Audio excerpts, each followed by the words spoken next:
bit of a hybrid between conventional agriculture, small farms, family farms, and an educational establishment. We have a little of both. We do raise somewhere on the order of 4,000 to 5,000 fruit trees, and we raise sweet corn and pumpkins and various row crops, strawberries and raspberries and so forth. But we don't really, nor would we ever think that we could actually provide a living for the number of people that we actually do just by selling produce. So we have the challenges of dealing with Mother Nature and bringing in a crop and trying to sell it. If we were just to sell the produce alone, we'd have a very difficult time making a living. In a farm this size, where what we work is about 55 acres, it's quite difficult because it's a very large area to maintain, but there's not very much money in the produce itself. We actually have customers come and pay us so that they can go pick. So during the fall, for a few months, we'll make very large amounts of money for a few days of a week for maybe 2 to 3 months. Then the rest of the year, we're very, very slow. And then in the summertime, we can produce large amounts of produce, fresh watermelon, strawberries, zucchini, but those are also very hard to sell for any type of profits. A lot of what we do is seasonal, and right now we're getting ready to go into our apple season. And we're getting all the things ready for that. We have to know what the price of the apples are, what the different apples are that are coming ripe. I think right now we've got the Ozark, the Lodi, the Royal Gala. There's all these different kinds of apples I've never heard of until I started working here. But just getting everything ready for the start of apple season, where we'll start having thousands, literally thousands of people here on a fall Saturday. Being prepared for that, having people to marshal traffic, get the cars parked, go to the right orchard, and they're not picking green apples, and they're not falling in a pond somewhere. So there's a lot that goes into that. It's a constant, not battle, but it's just constant learning for all of the customers we have here to come in and find out how to really pick an apple. You don't just pull, you lift and twist. Even up until the last 5 minutes before a tour, you can have things completely change. You're handed your rotation sheet, which tells you what's going to happen, but that's not necessarily what's going to happen. So much happens, and there's so many things that happen just in life that you really notice here. There was one morning, as a matter of fact, when it was slightly rainy, slightly more overcast, and we had a certain number of schools, because they thought there might be snow, cancel. They called us and said that they were canceling. So we were sure that these schools had canceled. And so Susan ran into the office and rewrote the rotation sheets completely so that it was a smaller rotation and everything was going differently. Well, the secretary had been misinformed, and they had not actually canceled, and this was one entire school, perhaps 120 children were coming from this school, and they had not canceled, and they suddenly showed up in their buses. So about 5 to 15 minutes somewhere in there, we had a lot of mad hustling to write them back into the schedule, and during the middle of the tour it began to rain. And so suddenly I had my group of children for that one village post for about 15 minutes of a presentation, standing back to back with another lady who had her group back to back with mine. We're both gesticulating and telling our different stations, our different lessons, at the same time trying to be loud enough for our children above the rain, but not to drown out the other. And so it led for quite a bit of a battle of the stations. So one of the challenges of being a living history farm is, though we are an actual apple farm and do produce and sell apples, we don't make enough on that alone to survive necessarily. So we do our living history presentations and various activities. One of my personal favorites is dances and balls and such that we do. Such as coming up now in September, we have our Blue-Gray Ball. It's take place in about 1860, and it's one of our costume events, costume required events, where everyone, guests and staff included, are dressed up in the 1880s or 1860s time period. We have our Berry Pickers Ball. We have our night before Mother's Day and night before Father's Day dinner and dance. We have, let's see, our Legend of Sleepy Hollow dinner and dance. We have our Christmas Carol and various other ones. As I said, my personal favorite on that is when we actually do the dances. Each of our dinners include a large meal with several different courses included on that, depending on the exact style of dinner that it is. And we'll have various activities, but one that's almost guaranteed is the dancing. And I'm one of the dance masters here at the farm, so I have the pleasure of teaching and leading a lot of the different dances. We do Virginia Reel, the Ball of Yarn, Patty Cake Polka, Yankee Doodle, the Black Nag, and countless other ones that we'll be teaching through the different dinners and such, and it's a whole lot of fun. What I've got here are a couple of tomahawks. These are a good example of one of the activities, the many activities that we offer up here at Riley's Farm. The public can come up here, walk onto the farm, and experience all kinds of fun activities like the tomahawk throw. We'll teach them just how to take a tomahawk and be able to sink it into the target. And with tomahawk, we also offer archery, and a person can come up here and learn how to shoot an arrow. We also do the farm walk, which is a brief, about a 15 or 20 minute walk about the farm. And we talk about some of the plants and some of the historical things about the farm. We also do quill and ink, where people can learn how to write with the quill pen dipped in an ink urn. And we also offer weaving, yes. And then of course you can come up and you can press your own gallon of cider. And that's a whole separate activity that we offer also during the summer. We also have our School of the Revolution program. It's a play that we offer. It's an interactive drama. It's a lot of fun. And it's a play featuring John Adams, Patrick Henry, and Benjamin Franklin, and of course Abigail Adams, John's wife. And it's basically, it's explaining the events that lead up to the Declaration of Independence, some of the emotions that these people went through. You get to see that they were people doing what they thought was right. And so that's our summer play. That's going to continue to be offered during the fall when they're booked. And that's brand new this season. I of course play the villainous tavern keeper. That's me. And then during the regular season, summer's our slow time, of course. We offer in the fall, you pick apples and pears. We have blackberries, which are already started in the summertime, raspberries and the like. And we also do, of course, year-round sell our famous 5-pound apple pie, either the double crust or the crumb crust, big favorite. We also do, in the springtime, we offer our Revolutionary War tour, and of course that's throughout the year, but primarily the bulk of it's in the spring. And our Colonial Farm Life is offered throughout the year. That's a 2-hour version of the Revolutionary War without the conflict, without the redcoats, the muskets, and all of that.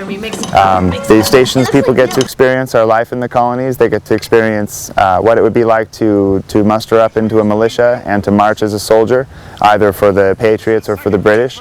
And this is primarily for 5th graders, that is, for the Rev Tour. And they also get to experience candle dipping on the overnight program, of course. They also get to experience the blacksmith, how a blacksmith would operate, the quartering act, that's the quartering of troops in American homes, and the sentiments that would stir up.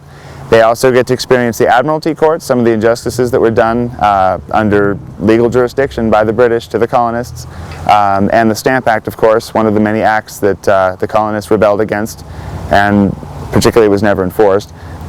So that would be the bulk of what we offer, and it's a great place to be, a lot of fun. What we found up here in Oak Glen was that there are a lot of folks who buy 2 or 3 acres of land and they think they've bought the rights to 3,000 or 4,000 acres of solitude. So somebody opens up a camp for kids next to them, and their impulse is to try and shut them down. And I've always thought, you know, if you love a field next to you, if you love that beautiful field full of wildflowers next to you, and you've bought your home and you want to enjoy that field of wildflowers, but it doesn't happen to be yours, maybe you ought to buy that field of wildflowers so that you can preserve it. But don't tell the fellow who owns that field of wildflowers that they've got to somehow keep it for your personal enjoyment. And we run into that. We ran a lot into our struggle in establishing a living history farm for families, because when you open up a farm like this to the public, you create an attraction. There might be as many as 10 or 12 buses full of school kids that come up here in a day. And if you talk about an environmentally sensitive way of bringing people to Oak Glen, a school bus is about as good as they get. I mean, you put everybody in one vehicle, you drive them up the hill. You don't create a Disneyland monstrosity of a whole parking lot full of cars. And so we felt it was a pretty environmentally sensitive and a culturally sensitive thing to do, because we were educating kids. We're paying for the farm, and we thought it was win-win, but they're a small cadre of people who, competing business people and neighbors who really don't like people, truth be told. I didn't want anybody next to them. We early on agreed to do Civil War reenacting because they looked at our farm, at the landscape of it, the breadth of it, and they said this would be the perfect place to reenact a battle from the Civil War. And even people like Steven Spielberg agreed and did movies like Amistad here, and we did lots of work for the History Channel and Discovery Channel and that sort of thing. So farming and education are a good mix for us. American battle history really doesn't take place in municipal parks. It really occurred on farms, and so we were approached years ago by some Civil War reenactors to do battle reenactments, and it was a perfect environment to reenact things like Gettysburg and the Revolutionary era Saratoga and Bunker Hill, Breeds Hill, because that's all farm country. And so when you wonder what it's like to run a small farm, we really don't run a small farm. We do raise crops, and we use them as loss leaders to educate people about farming and about American history. So we're a very unconventional small farm as small farms go.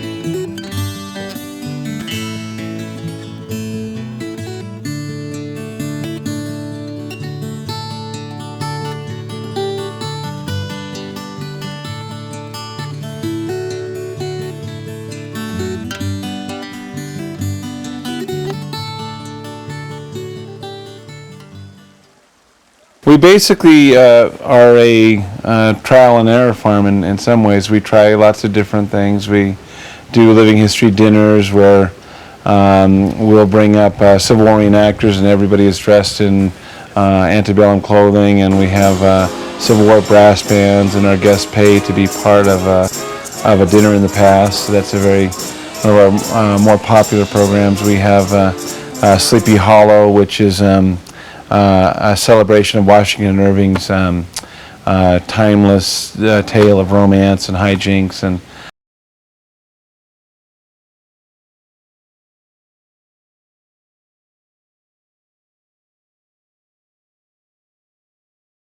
well, we find that our customers like being in open spaces where there's neatly laid out orchards and pumpkin fields and very few fences, and they're willing to pay for those spaces by, buying dinner from us or buying Americana. I mean, quill and ink sets and paper and looms and that sort of thing, and period clothing, but mostly I think what our mainstay has been is reenacting the Revolutionary War for school children. And out here in California, there's not very much Revolutionary War living history. Even in the reenacting community, there's not very many reenactors who take that as their hobby, as their era. And so we found that there was an open market for telling the story of the 18th century in America. You ask a child today whether they'd rather be tried by a judge or a jury, oftentimes, most of the time they're going to say, they're instinctively going to say a judge, but constitutional history tells us that the jury is the last barrier against a bad law, and many Americans fought and died for those rights, and we find that it's an engaging way in this country setting to teach those rights, because when we were going through our CUP battle, someone asked us if we could tell the story of the Revolutionary War without muskets, and one of our employees had the presence of mind to say that we didn't get our country by asking nicely, and that drama is worth reliving and re-experiencing. We know that the story of English liberties throughout history is a story of a fight. It's the story of the gentry telling the nobility, you will not take our goods from us without our consent. You will not take our our right to worship from us. And it's this whole story of a long fight. But fortunately, I think that the powers that be saw the wisdom of our project, and we won unanimously, and now we face the challenge of going on with this original vision that we all fell in love with as a family 20 years ago. And no one has written the book, really the textbook, on how to run a living history farm or how to run a living history venue. My personal feeling is that if you look around the country and you see places that preserve American history, they tend to be run by docents, by nonprofit museums. And a lot of them are great, but a lot of docents and a lot of nonprofits don't have the impulse to please the customer the way a for-profit business does. And we're very proud of the fact that we're a small family business, we're for-profit, and that means that all of our staff is trained to love and respect the guests, to appreciate them as members of their family. So, I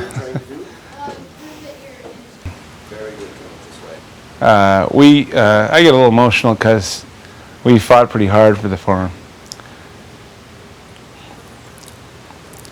And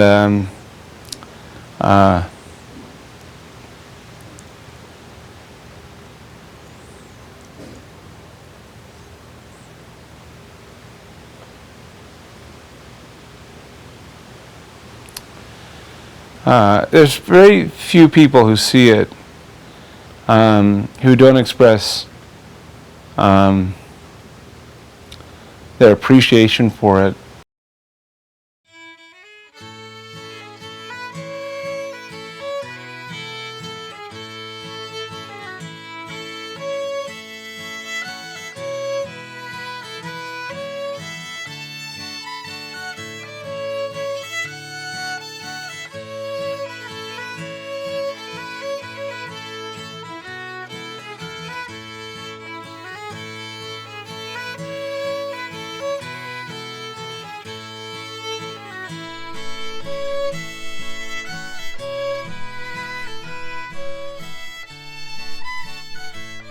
Pumpkin? Let him sniff at it. He's sniffing the pumpkin shit. You're next to a horse.